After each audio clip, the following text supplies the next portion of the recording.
আসসালামু আলাইকুম রহমতুল্লাহি ওবরকাতুহু। সম্মানিত দর্শক, আজকে যে কথাগুলো বলবো সেই কথাগুলো অ্যাবসলিউটলি বর্তমান যে প্রধানমন্ত্রী আছেন জনাব তারেক রহমান এবং তার যারা ঘনিষ্ঠ জন রয়েছেন, একান্ত কাছের মানুষ, মাননীয় সংসদ সদস্য এবং মাননীয় মন্ত্রী মহোদয়, এর বাইরে দলের যে সকল কর্তা ব্যক্তি রয়েছেন সারা বাংলাদেশে, তাদের উদ্দেশ্যে কথাগুলো খুব আপাত দৃষ্টিতে খুব তিতা, নির্মম এবং নিষ্ঠুর মনে হতে পারে আপনাদের কাছে, কিন্তু বিবেকের তাড়নায় কথাগুলো বলতে হবে।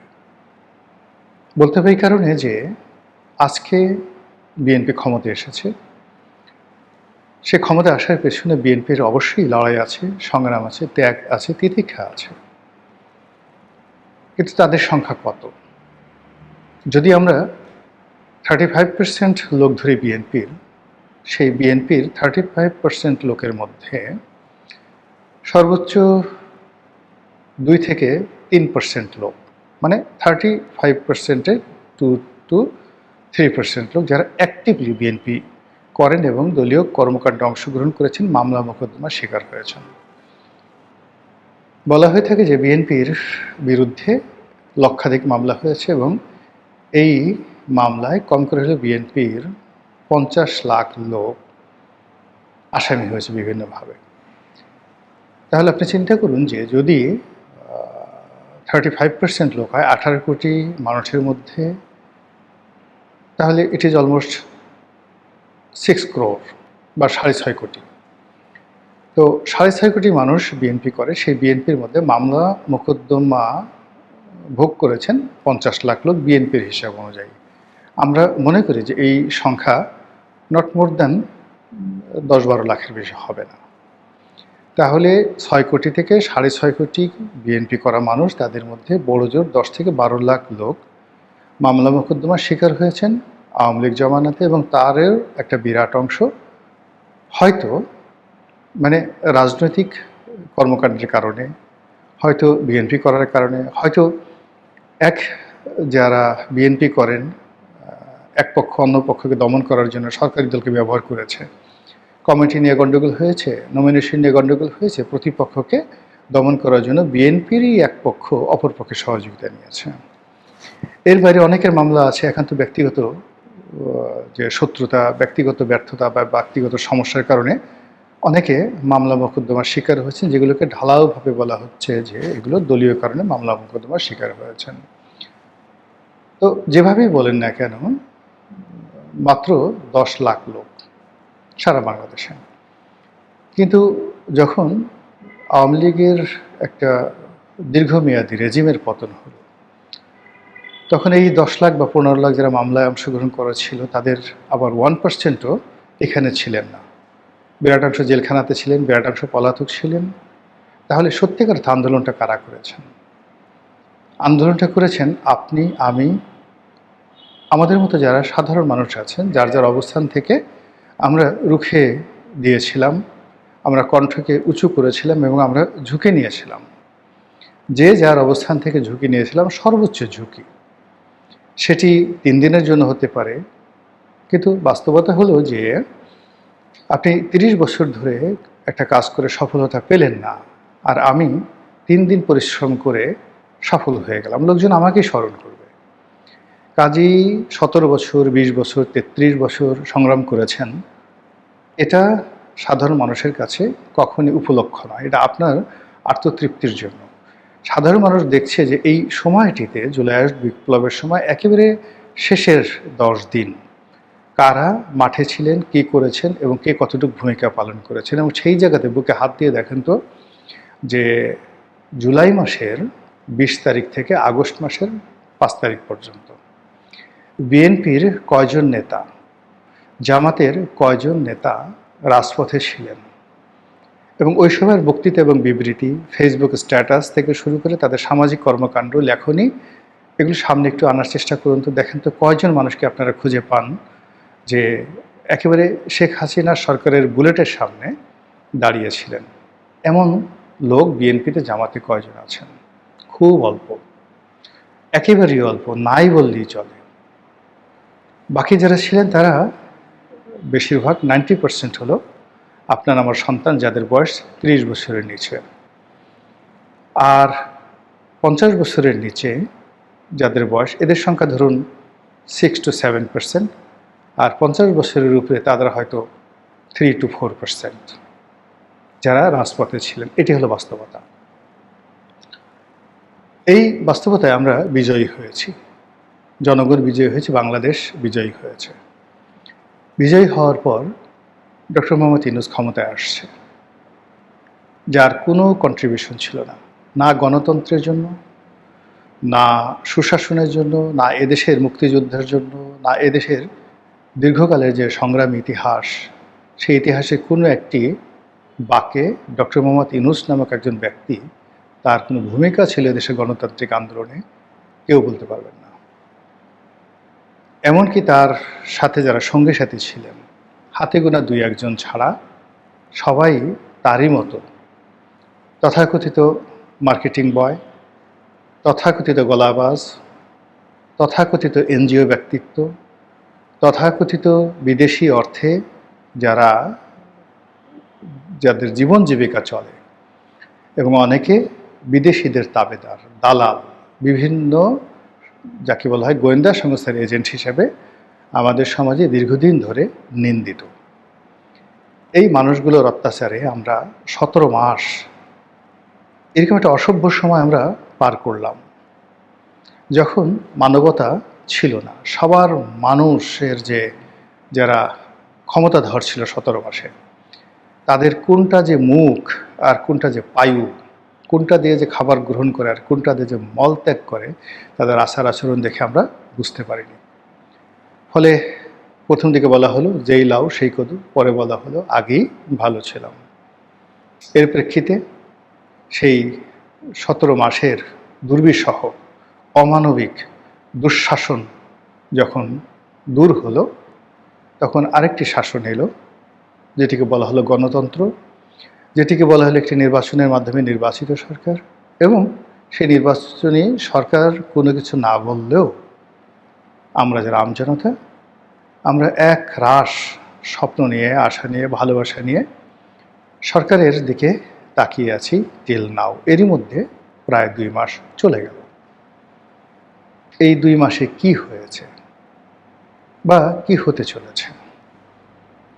অনেকগুলো সমস্যা তৈরি হয়েছে, যেমন পেট্রোলের সমস্যা, মানে ইরান এবং আমেরিকার যুদ্ধের কারণে আমাদের অনেকগুলো অর্থনৈতিক সমস্যা দেশে শুরু হয়েছে এবং এগুলো বাড়তে থাকবে।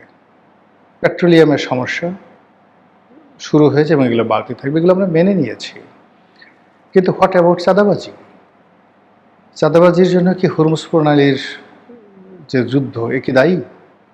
দেশে যে এইভাবে আবার হঠাৎ করে মবতন্ত্র শুরু হলো, এর সাথে ডোনাল্ড ট্রাম্পের কি সম্পর্ক? কিংবা ধরুন নতুন করে আবার সেই পীরকে পিটিয়ে পিটিয়ে একজন যাকে বলা হয় পীর, তথাকথিত পীর, তাকে মেরে ফেলা হলো। কিংবা আবার সেই ন্যাংটা বাবার মাজারে আক্রমণ চালিয়ে সেখানকার যে বাৎসরিক উৎসব বন্ধ করে দেওয়া হলো। কেন? এজন্য তো আসলে জুলাই বিপ্লব হয়নি, এজন্য তো শেখ হাসিনার বিরুদ্ধে মানুষ নামেনি, এজন্য তো ডক্টর মোহাম্মদ ইউনূসকে তাড়ানোর জন্য মানুষ পাগল হয়ে যায়নি। তাহলে এই কাজগুলো কেন হচ্ছে না? পার্লামেন্ট চলছে এবং এখানে পার্লামেন্টে সরকারি দল, বিরোধী দল তারা কথাবার্তা বলছে, কিন্তু 1 দিন 2 দিন পর এই পার্লামেন্টের প্রতি মানুষের যে আগ্রহ আমি তো দেখছি না। পার্লামেন্টকে কেন্দ্র করে আমরা যে ধরনের কনস্ট্রাকটিভ কথাবার্তা আশা করেছিলাম, যেভাবে নতুন কিছু আশা করেছিলাম, কিন্তু তা না করে সরকার এবং বিরোধী দলের মধ্যে যে মতদ্বৈততা আমরা দেখছি এবং যেভাবে অশনির সংকেত দেখছি, একে অপরকে বিষোদ্গার করে যে সকল কথাবার্তা শুনছি, এবং বিরোধী দল এবং সরকার উভয়ই যে একটা কিচেন ক্যাবিনেট, একটা সিন্ডিকেট, একটা লক্ষ্য, একটা উদ্দেশ্যের মধ্যে ঘুরপাক খাচ্ছে, আমরা সেটা দেখতে পাচ্ছি। প্রধানমন্ত্রী তারেক রহমানকে তার দলের যারা লোকজন, তারা মহামানব বানানোর জন্য প্রাণান্ত চেষ্টা করছেন। তার বক্তব্য তাকে লিখে দেওয়া হচ্ছে, তিনি কোথায় যাবেন, কার সঙ্গে হ্যান্ডশেক করবেন, পুরুষক্ষণ গাড়িতে উঠবেন, গাড়িতে ওঠার সময় তিনি কি সৌজন্যতা দেখাবেন, সবার আগে তিনি কাকে গাড়িতে উঠাবেন, তারপরে তিনি কিভাবে দাঁড়িয়ে থাকবেন, এই পুরো জিনিসটি প্রি প্ল্যান করা। দেখে মনে হচ্ছে যে কেউ হয়তো দেখাতে চাচ্ছেন যে দেখুন দেখুন একজন প্রধানমন্ত্রীর কী সৌজন্যতা, গাড়ির সামনে দাঁড়িয়ে সে সবাইকে উঠে তারপর সে নিজে উঠল। তো এই জিনিসগুলো আসলে আমাদের এই সমাজে খুব অল্প সময়ের জন্য মানুষকে উদ্বেলিত করে, অল্প সময়ের জন্য মানুষকে খুশি করে, কিন্তু একটু পরে মানুষ যখন বুঝতে পারে তখন তারা হিতে বিপরীত হয়ে যায় এবং নেতিবাচক কথাবার্তা বলা আরম্ভ করে দেয়। This is one. 2 নম্বর হলো যে একটার পর একটা শুধু card, family card, diesel card, education card, ছাত্র কার্ড, নাগরিক কার্ড, তারপরে কৃষক কার্ড, মানে এ যাবৎ যে কার্ডগুলোর কথা বলা হচ্ছে, এরপর হলো স্বাস্থ্য কার্ড, সাধারণ নাগরিকদের স্বাস্থ্য কার্ড, মানে অন্তত 1 ডজন কার্ড দেওয়া হবে। আচ্ছা বলেন তো, একজন নাগরিক হিসেবে আপনি পকেটের মধ্যে 1 ডজন কার্ড নিয়ে ঘোরাফেরা করছেন এই বাংলাদেশে। আপনার মেয়ের নাম মর্জিনা, আপনি মর্জিনার বাপ, আপনার বয়স 70 বছর, আপনার পকেটের মধ্যে 1 ডজন কার্ড আছে। একটা ফ্যামিলি কার্ড আছে, একটা এডুকেশন কার্ড আছে, একটা বয়স্ক কার্ড আছে, এরকম 1 ডজন কার্ড আছে। কোথায় যাবেন, কি করবেন? বাংলাদেশের প্রেক্ষাপটে আপনি এই কার্ড নিয়ে ঢাকা মেডিকেলে গিয়ে আপনি সিরিয়াল পাবেন। আজকের দিনে একটা ডিজেল কার্ড নিয়ে আপনি পেট্রোল পাম্পে গিয়ে পেট্রোল পাবেন। এডুকেশন কার্ড নিয়ে আপনি শিক্ষা ব্যবস্থায় কি অর্জন করবেন, হোয়াট ইউ উইল ডু। এই জিনিসগুলো আসলে আমরা হজম করতে পারছি না।